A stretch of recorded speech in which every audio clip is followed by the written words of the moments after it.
Hey, what's going on, everypony? I'm Pinkie Pie here once again. And I'm Diddy Kong here. We are back for the Maxi Toys. And welcome back to my Let's Play of Mario Party Star Rush for the Nintendo 3DS.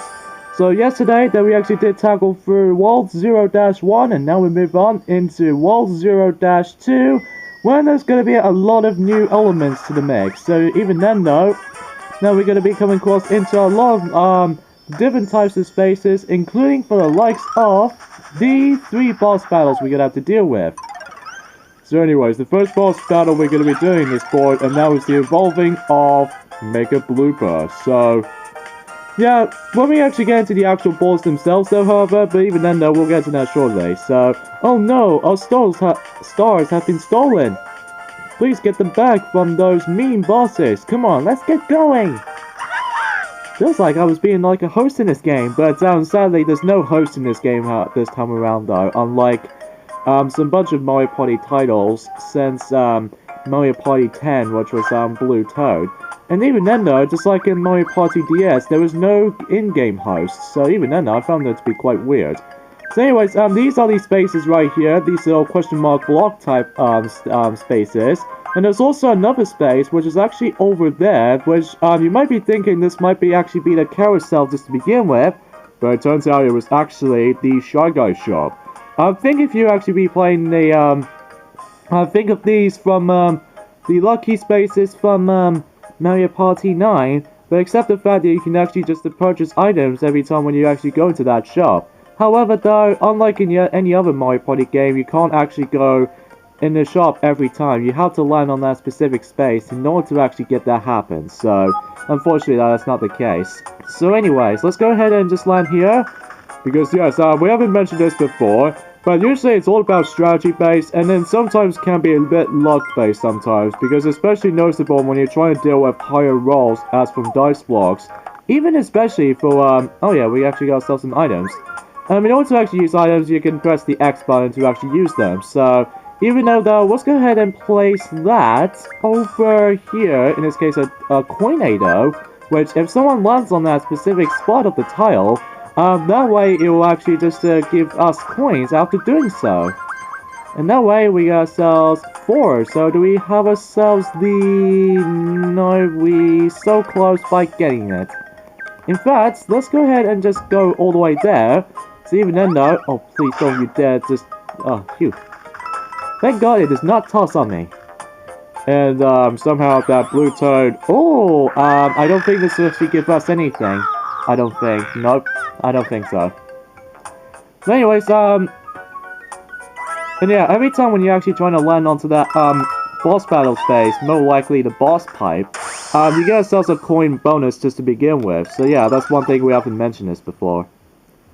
Alright, so the next boss battle, in this case a new minigame we have, is Mega Blooper's Bayside Boop.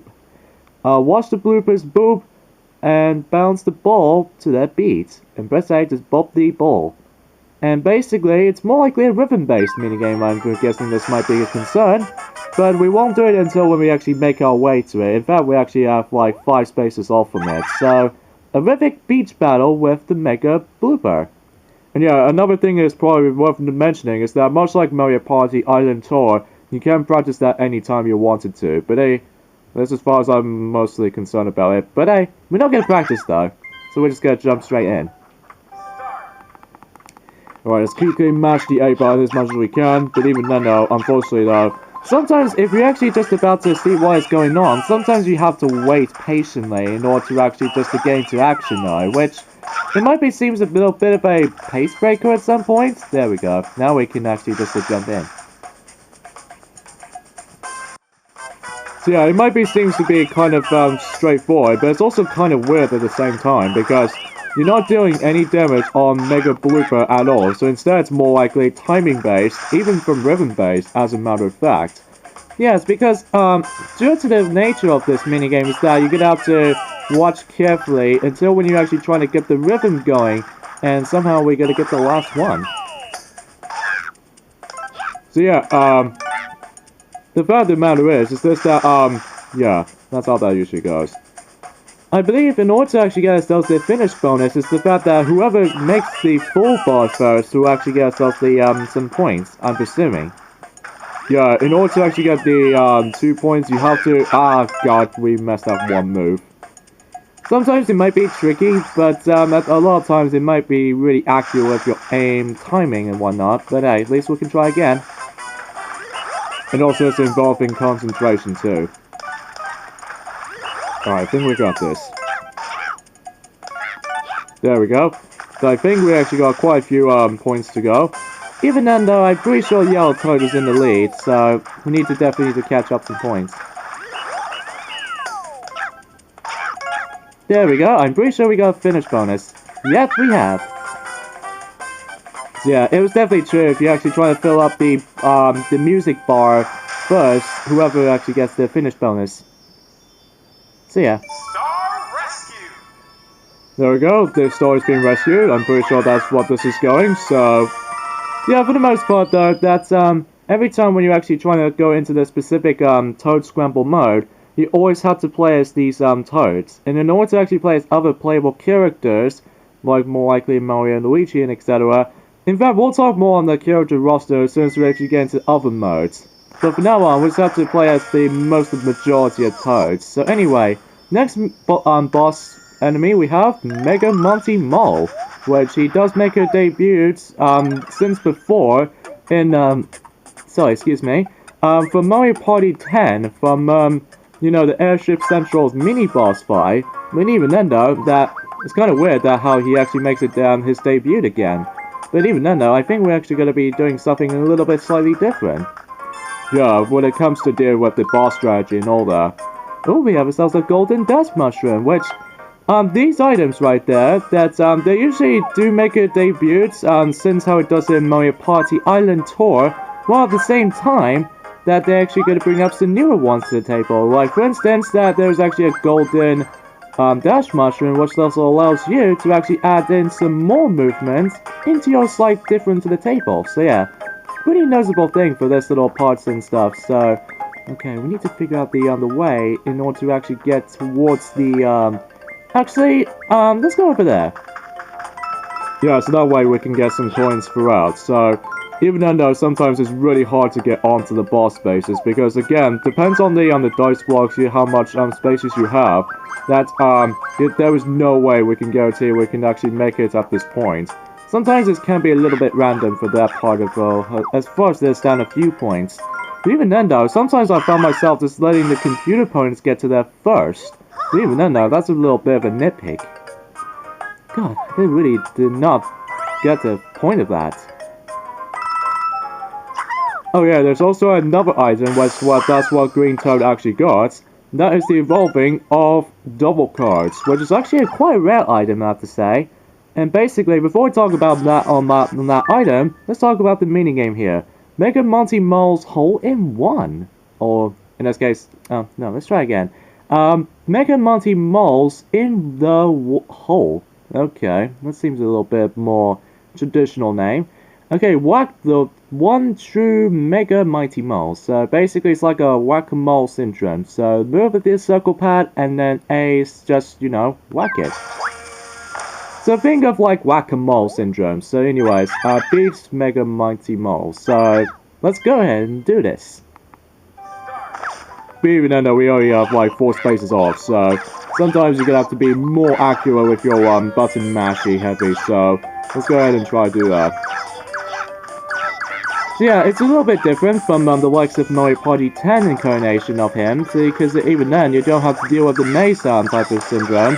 But the only things you need to worry about is these bombs, which if you actually accidentally touch the or whack the bombing variation of the Monty Mole, you'll probably ended up you'll actually stunned temporarily, or even worse, subtract points. So anyways, let's go ahead and keep an eye on the Monty Moles from this point of view. Oh, goodness me! Yeah, we've managed to find ourselves easier just to see from, if you come to this spot over here, you should be able to see what Monty Mole's location is going to locate. So, yeah, it's basically, it does kind of remind me of something almost very similar to how it does in Monty's Revenge, except that you're now going to deal the damage of Big Monty Mole. So that's what you deserve from trying to hit me from in Mario Party 7. Star Rescue! Anyway, next star is being rewarded by us. And then since that the double card has been equipped by the green turd, this allows you to actually give you a double reward based off of what position you're in. Like if you actually, I'm assuming if you always been first place, you always get the star. And I'm assuming that you get 5 coins if you come second place. And then third place is more likely. Oh, we got King Boo. Of course, King Boo always makes it his appearance in the future Mario Party days, except Mario Party Island Tour. But even then, though, he does make a debut, much like how it does in Mario Party 10. So anyways, if you land on that Shy Guy shop, as I mentioned earlier, this allows you to actually have the ability to actually purchase one of the items. So yeah, pretty noticeable stuff though, really. Okay, good thing we got 6, so let's go ahead and continue on. In fact, let's go ahead and get our freebie item. Oh, don't you ever think about it. I spoke too soon. Yeah, another annoying thing about this is that sometimes that computer opponents can get outright. Think of like how it does in a difficulty from Sonic Shuffle for the Sega Dreamcast. That is usually kind of feels a bit similar throughout. But except the fact that although this game does sort of kind of reminds me of something related to Sonic Shuffle, but even then, except the fact that we're not dealing with cards, because even then I don't think cards is actually noticeable in this game this time around, unless they're expecting the double card. So let's go ahead and not enough. We're so not enough. But anyways, let's go ahead and just purchase something from that Shy Guy shop real briefly. So while you're in here, you have a different choice of items you can buy, like the double dice block, which I think is self-explanatory, very similar to how it does in Mario Party 10. And then also, you know, the Golden Dash Mushroom, which functions the same thing as it does it for Mario Party Island Tour. So anyway, let's go ahead and purchase ourselves the double card, why not? However, what makes it so weird about this is that if you actually purchase 2 of these, not to mention if you're actually trying to reach up to a maximum amount of superstars you're actually going to be getting, that way you can actually get yourselves a whole abundance of stars after when you actually automatically use these 2, which I found is really, really remarkable. And even then though, that you probably see what we would mean until we actually get into these some points in the future boards. So at this point until now, specifically in this board, there are no allies in this board, so at least when we get into the next board, I'm pretty sure that we can actually bring up some new allies to the mix. Which I'm just seeing how this is going.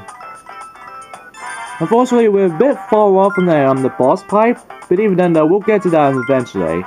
So, but don't worry, it's not like how it does it from, obviously there's no linear pathway mechanic from Mario Party 9 and especially Mario Party 10 and Island Tour for that matter.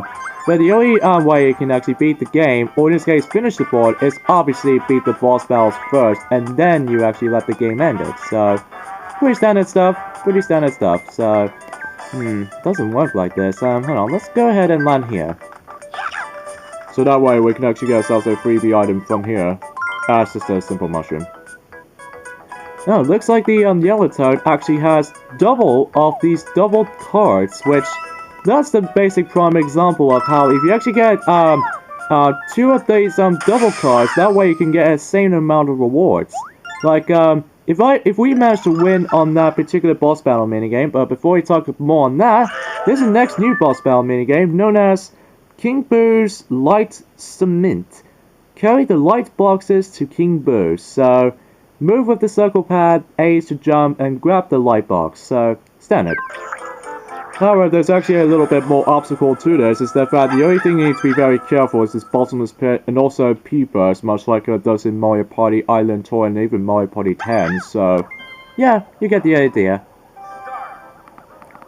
I believe if I remember rightly, between Mega Goomba, even the King Bob-omb for that matter, when it comes to the minigame selections, and even including this one as well, that I seem to recognize these minigames after when they first announced the Mario Party Star Rush game, whenever they first announced it in E3 in the 2016. Now, we don't know if how the fact that we're actually going to be bringing up the Nintendo Switch version installment of the Mario Party. But even then, for what I've gathered though, I think they'll have to wait and find out until when it gets to the point until E3 2017. If it does though, however, then I'm pretty sure that the Mario Party series will never seem to give up. After all the abundant amount of years, and stuff like that. As you expected though, Pinkie Pie, that I'm pretty sure that until next year in 2018, they're expecting the original release of Mario Party 1 in Japan in 1998. Then I'm pretty sure that the entire franchise was almost going to be 20 years old. I mean, goodness gracious me. How old would that possibly can go along with? I don't know about you, Pinkie Pie. I really don't know about it. So anyways, in this minigame is pretty simple. We're gonna have to carry the light box, very similar to how it does with Super Mario 3D World. And even then though, that allows you to actually just to weaken these ghosts and what have you. So even though unfortunately though you can't actually weaken the peepers right there. And if you actually get touched by the peepers, and things starts to get a little bit insanely tricky though for the most part with this little timing jumps and what have you. It's about that you need to be really accurate with your jumps and whatnot, so that if you somehow messed up just once about one move, then presumably you might actually let yourself lose your points. So even though, all about be careful and stuff. And yeah, Pinkie Pie, what are you doing? I'm just waiting for my light box to appear. So good, great. Oh, managed to live. Eat that. Eat my marshmallow, babies. Stars rescued. Well, not really babies, but you get the idea. So there we go. That concludes, yeah, as you can see, that if you actually use the double cards, if you actually be using, specifically in the final bosses, for example, that originally you get 2 to begin with, but if you use the double cards, which is automatically used every time when you reach to the boss battle minigame, then should be able to get your double amount of stars or coins. So yeah, that's one thing we need to comment by it. So there we go, that concludes that particular stage. So I'm pretty sure that anyone else is not going to catch up to us though at this point in time, so we pretty much win. So yeah, for the most part though, that we only got one more stage left in World 0, because even though World 0 is almost over already, because usually World 0 is basically a tutorial world. And there we go, that concludes, you know, level 0-2. So, yeah, pretty fun I expect. Oh dang, looks like Yellow Toad actually got himself 3 stars, and including the likes of Green one as well, but Green lost